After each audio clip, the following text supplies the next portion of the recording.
Contractor সাহেবরা কাজ ওইরা ওরা এখন কাজটা সমাপ্ত করতেছে না, এটাই তো মূল জিনিস হলো কি ভাই, কাউরে গালাগালি করেও লাভ নাই, কাউরে ধমকায়ও লাভ নাই, বাস্তবতা মানতে হবে।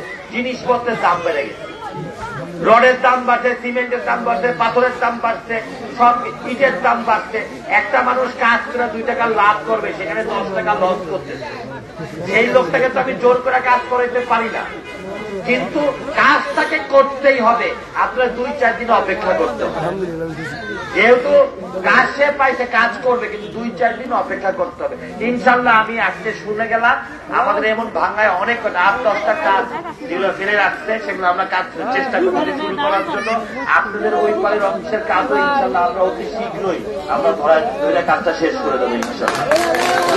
বলছেন আমার ভাইজান বলছেন যে হামিদি স্ট্যান্ড থেকে হামিদি হাই স্কুল, আমি কোথাও খালি হাতে আসি না, আমি আজকে আইসি হাত ধরে।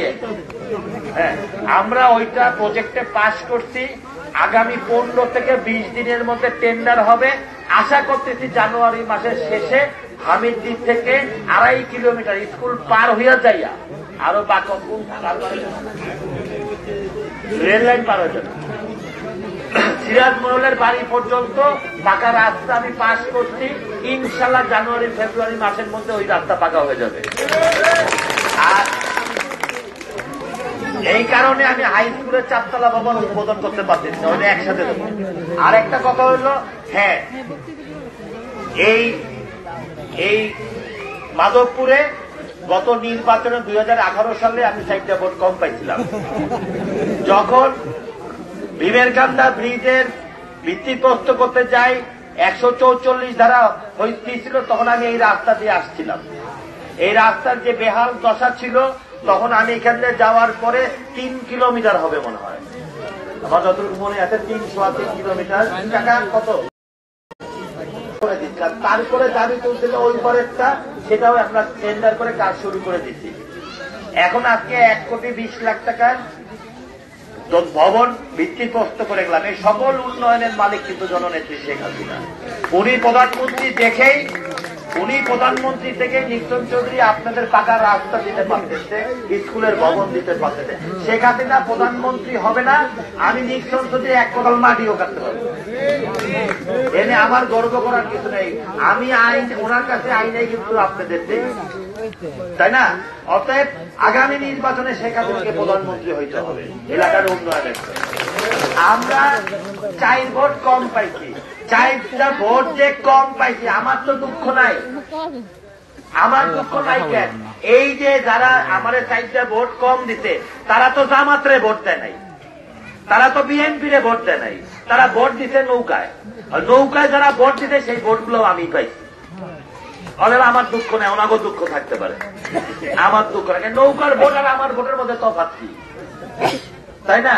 আজকে দেখেন ভাঙ্গায় উন্নয়নের সাথে সাথে আমাদের ভাঙ্গায় সারা ফরিদপুরের মধ্যে স্বাধীনতার আগে এবং পরে কোনদিন ভাঙ্গা থানায় ফরিদপুর জেলা পরিষদের চেয়ারম্যান পাঠায়, এইবার আপনারা পাইছেন, তাও সুস্থ ভোটে পাইছেন। আপনারা ফরিদপুর যান না, কোনো না কোনো কাজে যান, কেউ জেলখানায় আসামি দেখতে যান, কেউ কোর্টে যান, কেউ হসপিটালে যান, কেউ ডিসি অফিস যান, কেউ এসপি অফিস যান, কেউ আত্মীয় বাড়ি যান। জানতো এতদিন আপনাদের ফরিদপুরে একটা বিপদে পড়লে একটা লোক ছিল না যার কাছে আপনি যাইতে পারবেন।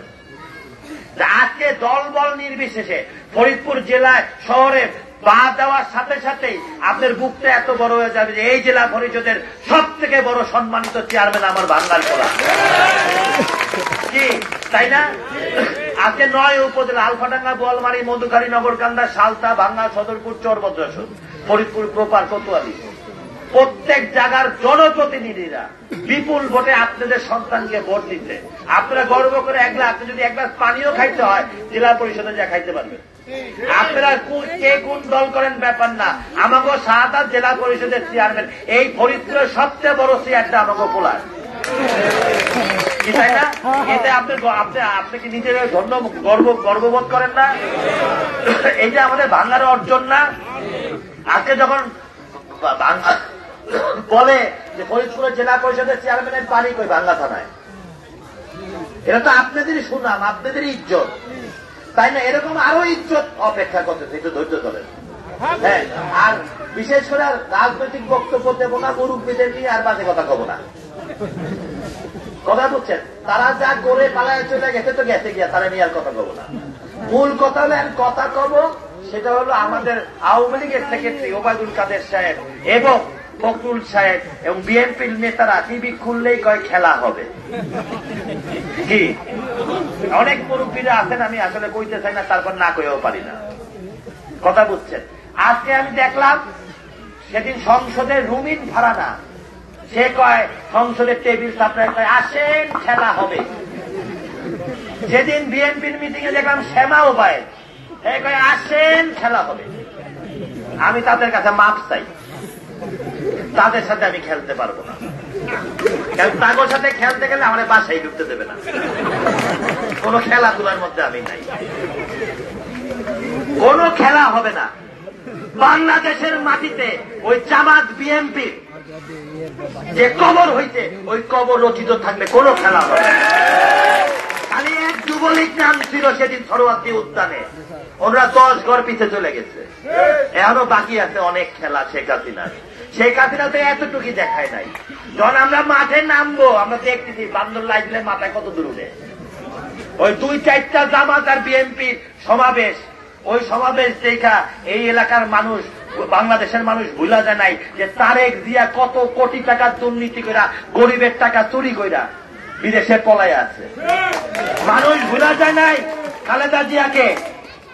খালেদা জিয়া এতিমের টাকা চুরি করে আজকে 10 বছরের সাজাপ্রাপ্ত আসামি।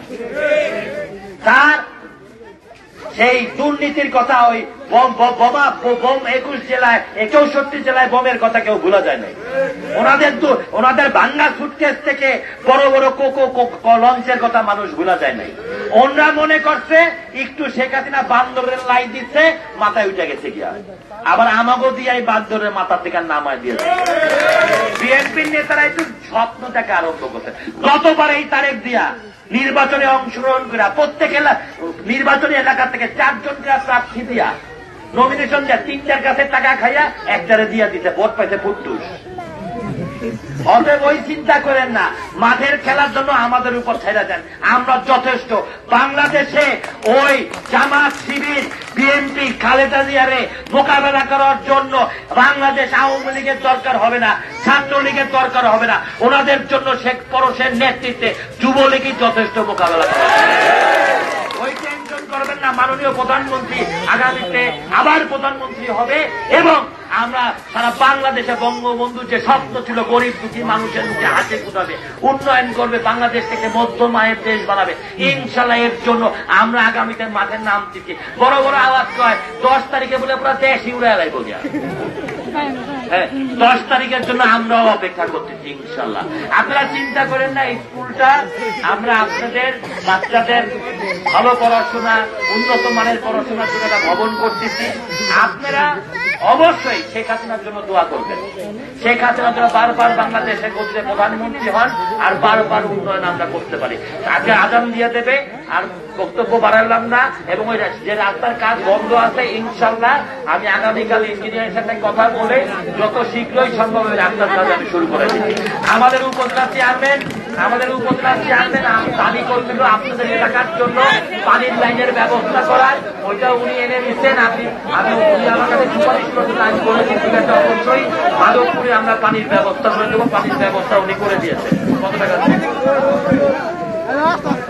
500 ঘরে আপনার আর্সেনিক মুক্ত পানির লাইন আমরা করে দেবো পাইপ লাইনের মাধ্যমে। সবাই ভালো থাকবেন, সুস্থ থাকবেন এবং দোয়া করবেন। সবাইকে ধন্যবাদ। জয় বাংলা, জয় বঙ্গবন্ধু, জয় যুবলীগ।